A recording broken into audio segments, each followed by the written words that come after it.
Halo, assalamualaikum warahmatullahi wabarakatuh. Jumpa kembali dengan Banyuwangi Official. Oke, selamat siang semuanya teman-teman ya. Jadi siang hari ini kita mau nonton lagi, dan tentunya sambil ketawa teman-teman ya. Dikasih untuk videonya, yaitu videonya Opung Parbella membahas tentang sepak bola. Nah, lucuannya apa? Mari kita tonton untuk videonya. Let's go. Lalu komentar berikutnya dari teman-temannya yang bikin komentar. Dia bikinlah begini: hanya Anies yang konsisten sebagai emas yang mengambang di sungai.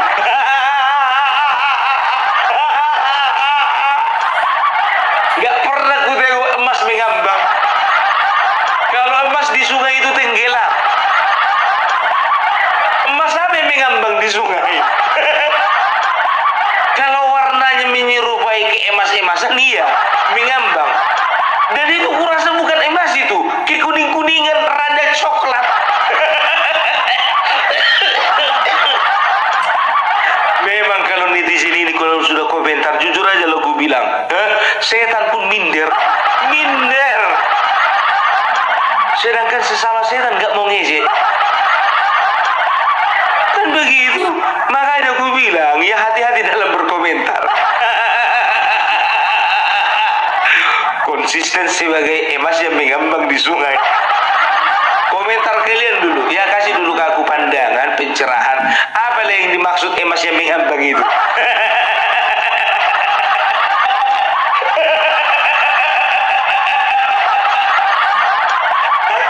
Aku nggak mau tampilkan, ya, nggak mau tampilkan karena aku udah lupa di mana letak komentar. Baik kali komentarnya. Dari sekian ribu komentar itu yang menarik perhatian. Kalau ada yang nonton Opung Parbella yang komentar seperti itu, gue bilang samamu ya, Leh ya Mas ya, lanjutkan.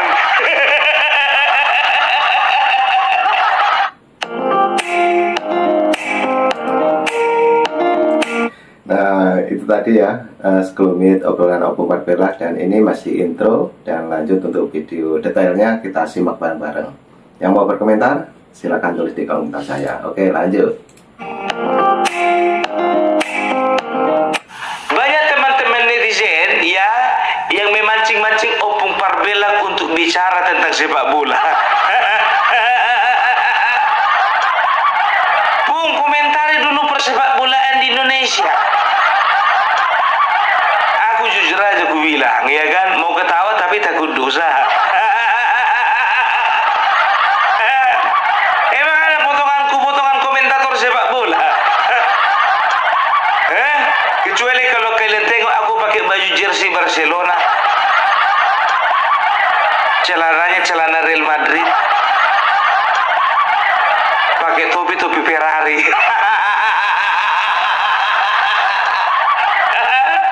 Baru ya bisa aku komentar sepak bola, kan begitu. Udah kayak ojol kan kadang-kadang kayak gitu ya kan, jaketnya Maxim, helmnya Grab.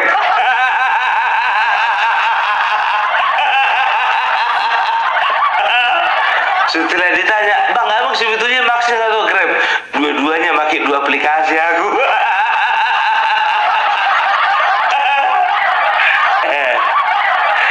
Tapi biar tahu kalian, inilah tabiat orang Indonesia yang kurang bagus. Apa itu? Selalu mengurusi urusan yang bukan urusannya. Enggak urusannya diurusi. Dia di bidang kedokteran, diurusi masalah politik. Kalian tengoklah dokter Tifa, rusak kan? Dia seorang ahli filsafat, ya kan? Tapi dikomentari masalah sepak bola. Rocky Gerung. Yang terakhir biar tahu kalian, seorang ahli forensik komentar masalah politik. Masih ingat kalian Reza Indragiri? Biasa ngurusin mayat, ngurusi politik. Aduh, jujur aja aku bilang ya, aku nggak mau terjebak di situ. Iya kan, karena memang kita mengambil bagian yang bukan bagian kita. Udah tahu kita apa namanya, udah tahu kita ahli perang, ya kan? Tapi mau jadi menteri agama. Itu dia. Tapi bukannya bilang apa? Ya, kalau untuk episode kali ini, ya, sebagai kecintaanku terhadap bangsa ini dan juga kecintaanku terhadap timnas, maka aku akan bahas sedikit-sedikit mengenai sepak bola. Ya, kenapa? Bukan kita sok-sokan, ya, tapi kita sebagai anak bangsa, ya, bisa dikatakan punya berbagai macam cara untuk menunjukkan kecintaan terhadap bangsa ini. Ya, pemain sepak bola tunjukkan prestasinya terhadap dunia sepak bola biar dia bisa mengharumkan bangsa ini. Kan begitu, ya. Seorang akademisi, ya, dia itu harusnya bisa menciptakan hal-hal yang baru, ya, di dalam dunia akademik, ya, sehingga Indonesia itu secara akademik boleh lebih menonjol daripada negara lain. Kan begitu. Sama seperti TNI, ya, TNI Polri, ya, kalau bisa dikatakan cara mereka menunjukkan kecintaan terhadap tanah air ini, ya, nggak perlu dipertanyakan lagi lah, ya. Sama juga seperti mahasiswa. Mahasiswa ya gitu juga nggak perlu dipertanyakan lagi.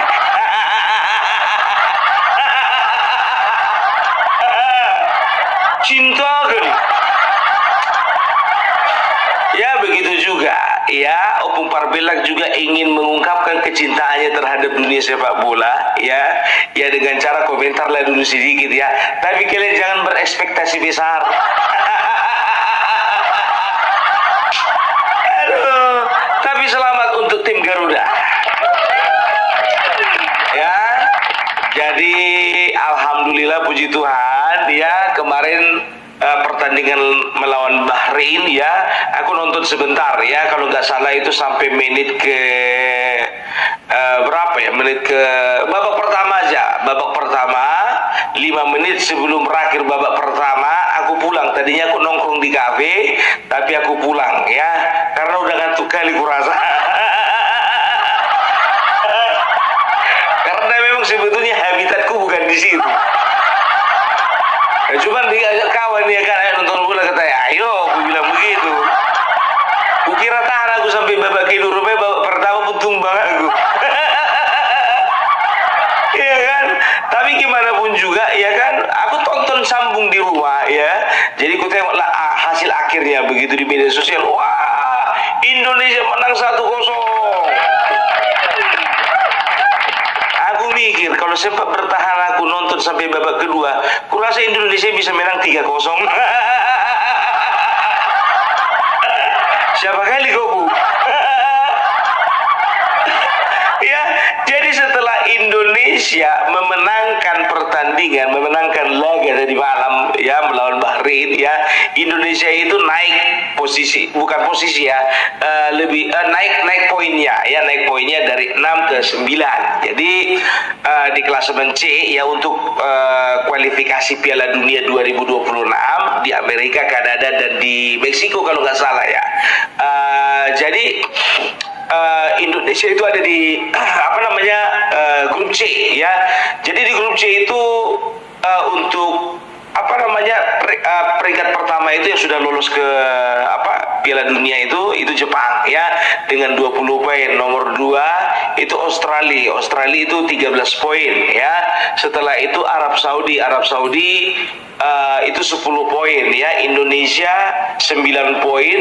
Setelah itu ada China itu 6 poin, dan juga Bahrain 6 poin, ya. Jadi kapan Indonesia bisa lolos ke Piala Dunia? Kalau Indonesia di grup C ini, ya, bisa berdampingan, ya, dengan Jepang untuk menuju ke Piala Dunia, ya. Kita doakan saja supaya Indonesia, ya, bisa menang di 2 pertandingan berikutnya, ya. Yang pertama nanti selanjutnya melawan Jepang, ya, kalau nggak salah tanggal 5 Juni, melawan China itu tanggal 10 Juni, ya, atau kebalikannya, ya. Jadi kita doakan saja, ya, kita doakan saja supaya timnas kita bisa mendapatkan peringkat kedua di grup C. Aku udah tahu kalau udah ngomongin masalah bola, penonton Opung Parbella udah banyak yang lari nih. Nah itu teman-teman ya, jadi pembahasannya Opung ternyata membahas tentang bola untuk kali ini. Jadi apakah pendapatnya Opung itu membuat kita semakin tertawa? Dan nanti kita simak bareng-bareng karena videonya masih panjang teman-teman ya. Dan mungkin obrolan Opung untuk pemain sepak bola Indonesia ataupun pertandingan yang semalam. Nah oke, jadi kita simak bareng-bareng penjelasannya Opung mengenai sepak bola. Oke lanjut. Tapi nggak apa-apa lah ya, ini adalah risiko profesi. Ya aku hanya ingin mengekspresikan aja dan juga ingin menjawab pertanyaan teman-teman. Kan begitu, kalau masih bisa diakomodir, akomodir. Bicara tentang hukum, ayo. Tentang politik, ayo. Tentang budaya, ayo. Tentang sepak bola, ayo. Ayo. Ayo. Kan begitu ya. Jadi kalau untuk informasinya ya cuman cukup itu aja lah. Sekian dan terima kasih. Ya kita doakan saja. Tahu enggak kalian, waktu Indonesia kemarin kalah ya 5-1 lawan Australia, banyak kali hujanan diterima Erick Thohir. Betul. Dan ada beberapa konten kreator temannya Opung Parbella komentar mirip. Udahlah Erick Thohir, mundur aja lah kau dari PSSI, gentleman lah kau. Ada pula yang mewa sama Opung Parbella, iya kan? Kurasa dia ini memang betul-betul pencinta sepak bola tanah air. Apa dibilangnya? Kenapa sih Bung Erick Thohir harus dapat 2 jabatan? Ya aku bilang, aku balas sama dia. Ya untuk saat ini cuma dia yang mampu. Karena dia punya pengalaman kalau untuk bidang sepak bola. Kan begitu. Siapa lagi mau kita bikin Faisal Assegaf? Iya. Atau siapa? Refli Harun. Cuman 2 orang yang tepat menduduki ketua umum PSSI saat ini. Yang pertama Erick Thohir, yang kedua Roy Suryo.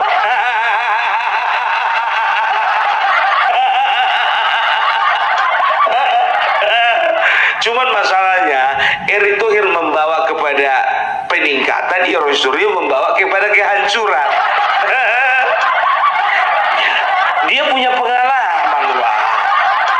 Dia kan mantan Menpora.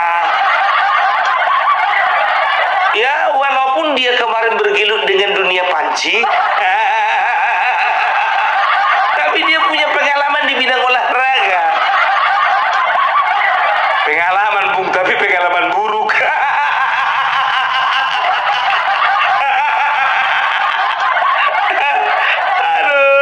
Aduh, ya. Tapi memang banyak juga yang menyayangkan. Karena apa ya? Waktu Indonesia kalah dari Australia, mulailah disalahkan Erick Thohir, mulailah disalahkan pemecatannya Sintayong, ya, mulailah disalahkan terlalu banyak naturalisasi, mulailah disalahkan, ya kan, mengenai formasi, semua disalahkan, semua. Ya kan, biar tahu kalian, komentator dari kalangan netizen itu lebih kejam daripada komentator yang ada di lapangan. Mengerikan. Jadi kayak Coach Justin, ya kan, setelah itu siapa lagi itu, Effendi Gonzalez, siapa namanya itu? Lupa aku si Effendi itu juga bicara masalah politik tapi bicara masalah bola juga. Kalah itu, biar kalian kalah. Nggak ada apa-apanya dibandingkan komentar netizen itu. Ya, apa dibilang waktu kalah itu, ya, seandainya Sintayong masih menjadi pelatih Indonesia. Ya memang bukannya bilang apa, memang sudah banyak yang dilakukan beliau, kan begitu, ya. Mulailah juga, ya kan, banyak berita-berita, ya. Inilah resiko kalau mengambil seorang pelatih yang tidak punya kemampuan. Dibilang Patrick Kluivert itu tidak punya kemampuan. Yang komentarnya itu lihat dulu tanding bola dulu. Coba dulu laga penalti sama si Patrick. Jadi kadang-kadang begitu memang kita ini. Ya, tapi bukannya bilang apa? Ini positif, positif. Ya, justru ini yang memacu timnas Indonesia itu untuk bergerak lebih maju lagi. Ya, makanya kalau bisa ya di Indonesia ini muncul generasi-generasi toel yang baru. Dan muncul generasi-generasi gerung yang baru.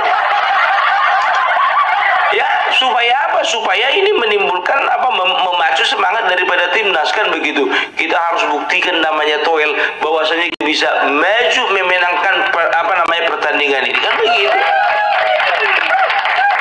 Jadi sebetulnya di Indonesia ini masih terlalu kurang kritikus sepak bola. Makanya karena kurangnya kritikus sepak bola, makanya job itu diambil Rocky Gerung. Kalau si Toel ini, ya ini kan basicnya jurnalis, ya jurnalis olahraga, ya. Dan dia juga kalau nggak salah sempat dia menjadi pengurus di PSSI. Wajar dia kalau komentar masalah sepak bola. Cuman masalahnya komentarnya ini bukan komentar yang konstruktif, cenderung destruktif. Waktu kemarin Indonesia lawan Vietnam 2024, waktu Indonesia menang, dingin aja dia, nggak menunjukkan dia, kan biasa, gitu kan, ini diam aja dia. Sekarang aku mikir gitu, kawan ini kawan ini siapa yang bayar sebetulnya? Aku nggak suka kali timnas menang, kan begitu. Ya itu dia. Tapi gimana pun juga ya, memang Indonesia ini memang harus begitu, harus dikritik baru maju. Oke, jadi itulah penjelasannya Opung Barbella, teman-teman ya. Jadi mudah-mudahan untuk kritikan dari Opung, penjelasan dari Opung, dan semua itu membuat kita semakin semangat untuk berolahraga, teman-teman.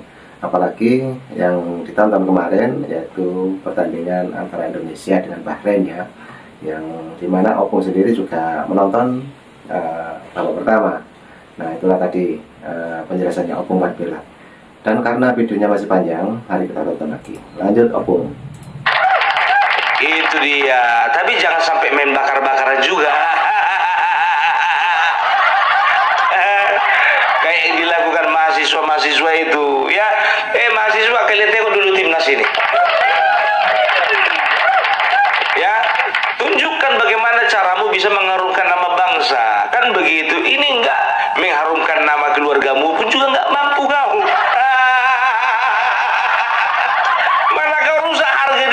Nama baik keluarga. Tahu kalian ya, yang di Malang kemarin, yang demo di Malang kemarin ya, dikabarkan katanya 10 orang hilang kontak. Ada dua kemungkinan, biar tahu kalian ya kan, ada dua kemungkinan. Kemungkinan yang pertama hilang kontak karena buron.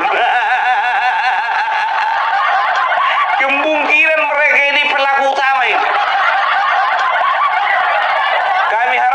Bagi bapak kepolisian, tolong ya cari nomor teleponnya, dilacak Pak. Jadi kemungkinan yang kedua, ya ini kemungkinan yang kedua. Asumsiku bukan kontaknya aja hilang, nyawanya pun hilang. Siapa yang bikin pun nggak tahu.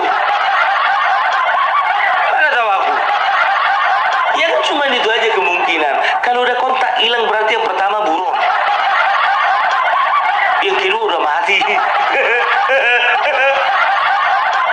Hilang kontaknya supaya menghilangkan jejak. Kau tahu dari mana Bung? Dia dari film-film, dipilih banyak, dipilih. Jangan kalian bilang aku bekerja sama.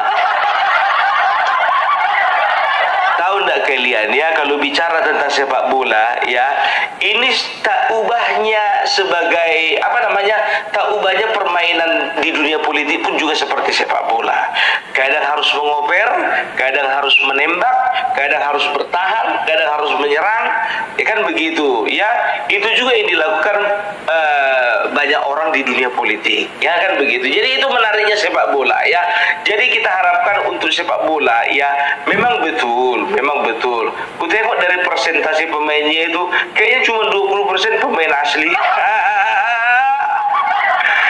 80% naturalisasi. Tapi ini adalah sebuah strategi sebetulnya ya, kan naturalisasi itu kan juga kan ada undang-undangnya ya. Jadi proses naturalisasi itu kan sudah dibahas ya bersama dengan DPR ya, dan juga itu sudah ada undang-undang yang mengatur ya. Kalau aku rasa nggak masalah lah ya. Ini banyak ini manusia-manusia kayak seperti Rocky Gerung kemarin itu komentar ya, ini adalah apa namanya, ini adalah kegembiraan yang semu. Sedangkan kau juga waktu sekolah, jujur kau Rocky Gerung, pernah kau nyontek? Kalau memang kau nggak pernah nyontek, memang betul-betul lah kau manusia paling suci di dunia. Sedangkan nyontek kan itu artinya apa? Kita menggunakan jawaban teman kita untuk meraih kesuksesan kita. Ya, itu dia. Itu cara ilegal. Mana ada menyontek diatur di dalam undang-undang? Artinya ilegal. Nah, bicara tentang naturalisasi, ini legal ini. Dan tahu nggak kalian ya, Indonesia bukan satu-satunya negara yang melakukan naturalisasi. Bukan. Australia juga ya, itu melakukan naturalisasi. Belanda pun juga begitu, ada naturalisasi. Negara-negara besar ya, itu juga punya pemain-pemain naturalisasi, kan begitu. Pemain naturalisasi itu kan yang punya garis keturunan dari bangsa Indonesia, kan begitu. Kenapa? Rupanya ya, aku tahu ini orang-orang yang iri dengan pemain naturalisasi ya, itu adalah orang-orang yang iri dengan kegantengan mereka. Karena apa? Ya, tengok kalian pemain naturalisasi, nggak ada yang jelek. Udah ganteng, tinggi, putih, matanya biru, kan begitu. Nah, yang komentar negatif terhadap naturalisasi, perhatikan kalian lah, mukanya kurasa jelek-jelek. Main fisik kau, Bung. Kau kalau menghina orang berarti kau menghina ciptaan Tuhan. Karena ada orang jelek lah, makanya nampak mana yang ganteng. Karena sombong berbeda, ini jelek ini. Secara fisik jelek, aku akui. Nasibku aja punya istri. Nasibku aja punya anak 3. Banyak yang ganteng di luar sana nggak punya istri, nggak punya anak, boro-boro punya anak, punya istri pun belum. Tapi inilah kebanggaan dari orang yang jelek ya, bisa meraih kesuksesan, bisa menikah, kan begitu. Banyak yang ganteng tapi hombrek, kan begitu. Jadi apa masalahnya dengan naturalisasi, kan begitu. Udahlah, gak usah mempermasalahkan lagi ya. Dan ku tengok komentar-komentar itu ya, dari berita-berita yang apa namanya, yang ku tengok ya kan di media sosial ya, apalagi di TikTok ya, berlagaklah komentar antara komentarnya pendukung timnas sama pendukungnya anak abah. Rata-rata itu yang gak suka dengan timnas itu orang-orangnya abah. Iya kan? Datang contohnya komentar di atas ya, merasa bangga dengan kemenangan timnas. Balas. Kalau udah ditengok ada 100 lebih balasan, itu berarti ada sebuah konflik di dalam komentar tersebut. Apa dibilang? Untuk apa menang kalau mengandalkan pemain dari negara lain? Komentarlah kawan dari yang bikin komentar tadi. Dasar anak abang nggak bisa move on. Komentar lagi di bawah, temannya anak abang. Kan begitu. Hari ini masih ngomongin Anies, dikasih jempol begini. Kan begitu, iya kan?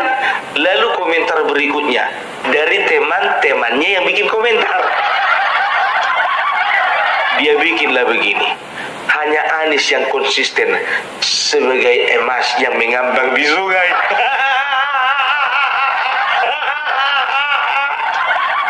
Gak pernah ku tengok emas mengambang. Kalau emas di sungai itu tenggelam. Emas apa yang mengambang di sungai? Kalau warnanya menyerupai keemas-emasan, iya, mengambang.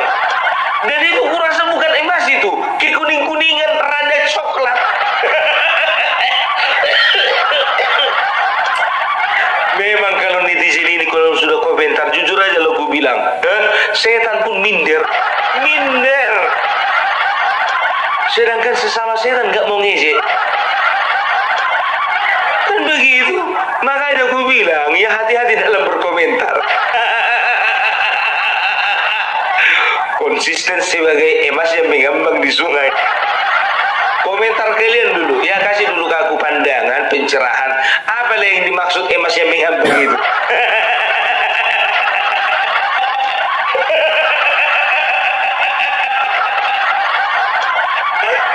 Aku nggak mau tampilkan, ya, nggak mau tampilkan karena aku udah lupa di mana letak komentar. Baik kali komentarnya. Dari sekian ribu komentar itu yang menarik perhatian.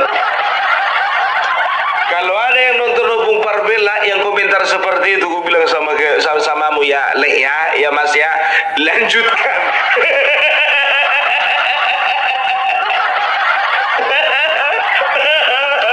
Aduh, luar biasa, Pak.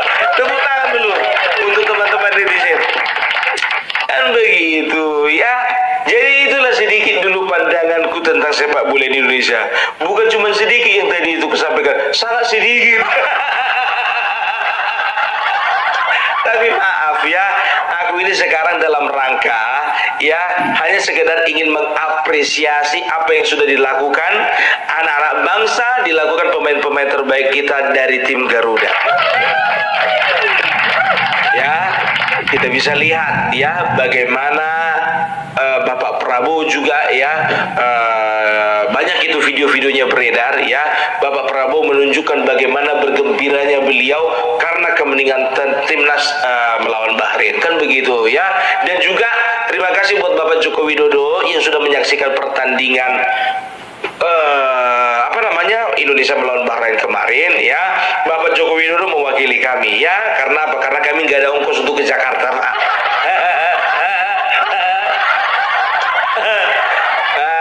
Jadi biar tahu kalian, kalau untuk pembenci Jokowi ya kan, ini sebetulnya menjadi pertaruhan yang besar untuk Bapak Jokowi.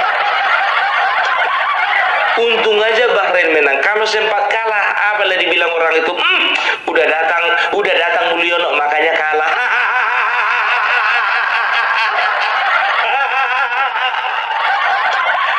Tapi kalau datang Bapak Joko Widodo dan menang timnas, nggak mau ngomong apa-apa orang itu. Tapi ada juga yang julid ya tuh kalian. Apa dibilang, pantas cuma 1-0, rupanya datang Mulyono. Kalau nggak datang Kian dia bisa jadi 5-0. Yang komentar seperti itu bertobat kau. Apa-apa Bapak Jokowi terus alasan. Apa-apa Bapak Jokowi terus alasan daripada kehancuran. Bodoh. Ya, jadi nggak ada habis-habisnya ini. Ya memang gitu hidup ya kan. Harus ada follower dan juga harus ada haters. Ya kan? Kutanya dulu sama kalian, mana lebih baik, ya kan? Kita punya follower atau punya haters? Ya, ku bilang, ya lebih baik hidup itu punya dua-duanya, ya kan begitu? Pung, mana kau lebih baik? Ya, kau punya follower 1000, nggak punya haters, atau punya follower 500.000, tapi hatersmu ada sekitar 1000. Ya, aku pilih yang kedua lah, kan begitu, ya kan? Itu dia. Ya, ingat, semakin banyak haters itu artinya apa? Ya, itu artinya ya kau itu mempunyai kelebihan dari mereka, kan begitu. Tapi lihat juga, ya jangan lebih banyak haters dari follower.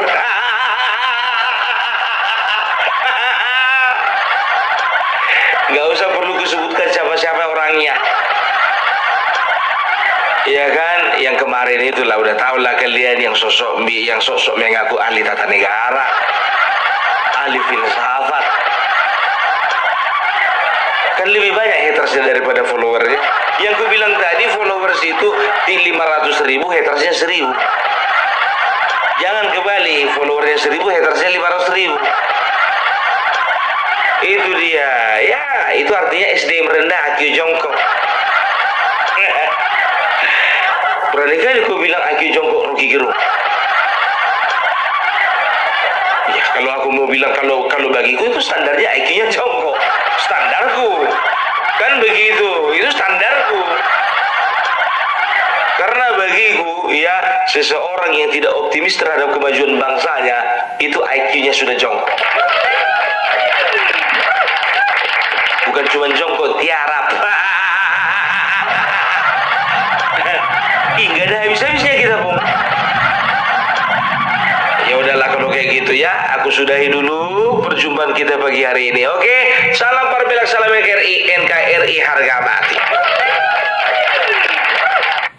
Nah, oke teman-teman, itulah kritikannya Opung, juga candaan-candaan yang sangat seru, gokil, dan sangat mendidik ya untuk penjelasannya dari Opung Parbilak teman-teman ya. Apalagi mengenai sepak bola yang kemarin diselenggarakan antara Indonesia melawan Bahrain. Oke, jadi dari pembicaraannya Opung Parbilak atau penjelasannya, yang mau berkomentar silakan tulis di kolom chat saya. Oke, terima kasih semuanya. Salam berkeluarga, sehat selalu. Assalamualaikum warahmatullahi wabarakatuh. Sampai jumpa.